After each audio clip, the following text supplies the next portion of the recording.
Alam mo, X, simula nung mawala ka sa akin, hindi ako makakain, hindi ako makatulog. Bakit? Dala ko ba yung kaldero? Dala ko ba yung higaan mo?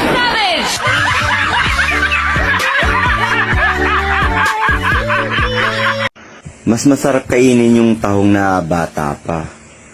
Kasi bukod sa sariwa, hindi pa gaano nakabuka. Hindi tulad ng tahong na matanda na. Bukod sa hindi na sariwa, busalsal pa.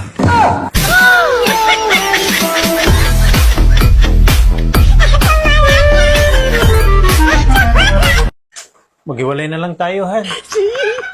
Aba, hindi ako papayag. Bakit ayaw mo? Di ba sabi mo, hindi mo na ako mahal? Kasi nga, bihira na ng lalaking kagaya sa'yo. Bakit mo nasabi? Kasi, sa panahon ngayon, ikaw na lang ang support.